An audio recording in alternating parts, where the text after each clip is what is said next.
Have you ever stopped to think about how some stories, I mean, even fantasy stories, have this incredible power, this way of persuading us? Mm-hmm. They sort of subtly shape how we see big ideas like identity or sacrifice, or even what true love really means. Yeah. How does an author do that? Make you feel a character's huge choices like they're your own. Pulling you right into their world, yeah. Exactly.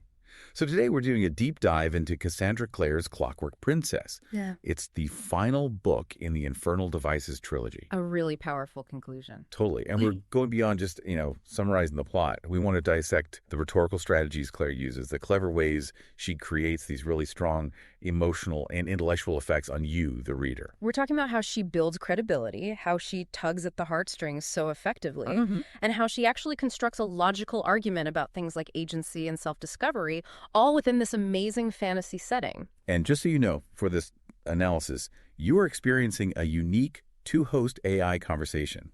This is powered by Google's NotebookLM, aiming for a deeper, more dynamic look at the book. Right. So let's start with the author herself, Cassandra Clare. Yeah, where does her authority come from? She's a huge name, obviously. Established fantasy author, massive global readership, really known for urban fantasy. And her background's interesting, too, starting in fan fiction. It gives her a sort of instinct for what readers connect with. Definitely. And it's fascinating how she builds her ethos or credibility. It's not just her track record. She has this deep grasp of Victorian literature, right? Which she blends so well with the supernatural stuff. Plus, she's known for these incredibly complex characters emotionally. That reputation gives her weight. So readers trust her to handle these big themes within the historical context. Exactly. And think about the research. The Victorian London she creates feels so real. The details, the social norms, the language. It's meticulous. It's not just wallpaper then. Not at all. It builds trust. You believe in the world, so you believe in the story happening within it. It makes the fantasy elements feel grounded. Okay, so timing. The book came out in 2013. That was peak YA dystopia and paranormal romance time, wasn't it?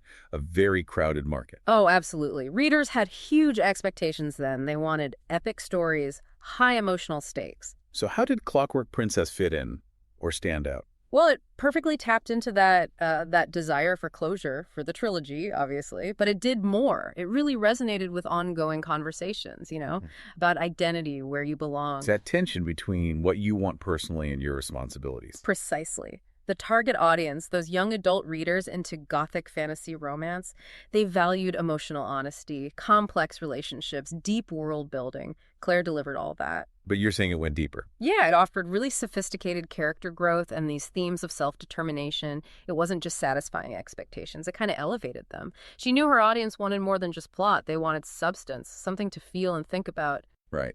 And the absolute core of this book is Tessa's journey, isn't it? The emotional stakes are just immense. Absolutely central. It all hinges on her finally confronting what she is, this shape-shifting warlock, and then that impossible, heart-wrenching choice between Will and Jim. Two loves, two completely different possible futures. It's intense. And Claire's main goal here, I think, isn't just tying up loose ends. It's about giving real emotional catharsis, satisfying closure for Tessa's whole journey of figuring herself out. Through her, Clare explores sacrifice, identity. The power of choice, exactly. The argument she's making, really, is that real love, real growth, means facing everything, the good and the bad, accepting it all. It's like a narrative argument for agency, even when things feel totally out of your control. Perfectly put. Look at Tessa starting out feeling like a monster, an outsider because of her powers. Then seeing her gradually embrace who she is, that sends a powerful message, doesn't it? Especially for anyone trying to figure out their own place. Okay, here's what I find really fascinating. How does she forge that incredibly intense emotional bond with us? Yeah. It feels like she's got direct lines to our emotions sometimes. Yes. That's her mastery of pathos, the appeal to emotion. It's arguably her strongest rhetorical tool here. How does it work in practice? Well, she doesn't just tell you Tessa is conflicted. She makes you feel it through carefully built romantic tension, obviously, but also through showing profound character vulnerability. And the imagery. Oh, the imagery is key. Vivid descriptions that create immediate emotional resonance. Think about the scenes of Tessa's internal turmoil, that feeling of being torn, or those quiet, devastating moments between Will and Jem. the unspoken feelings. It's palpable. Exactly. These aren't just plot points. They're emotional landscapes she builds. Right. And the personal stories, loss, sacrifice, finding self-acceptance, they strike a chord because readers are often grappling with similar things, you know? Yeah. She uses sensory details, metaphors, a heart physically aching, hope being a fragile flame. It all pulls you in, makes you deeply invested in what happens to them. You feel their pain, their hope. It's masterful emotional manipulation in the best sense. That connection is so strong. And, as you're immersed in those feelings, thinking about these characters' journeys, you might want to explore more analyses like this one. Find other books that make you reflect. That makes sense. If that sounds like you, definitely check out Mindful Moments. Oh. It's our YouTube channel offering AI book analysis, really designed to inspire reflection and rational thought. Good suggestion. So we've talked about the emotional roller coaster. But is there a logical argument happening underneath all that feeling? It seems so driven by emotion and character, but is there a rational structure too? Yes, there definitely is. We can call this the logos, the appeal to logic. And it unfolds mainly through Tessa's character arc. Her journey follows a really clear logical progression. She starts confused about who or what she is, right? Then she goes through this intense period of discovery and finally reaches the state of, well, hard-won acceptance. So the logic is in the character development itself. Precisely. Clare doesn't just state her themes about responsibility or sacrifice. She demonstrates them through what happens, through the character's actions and interactions.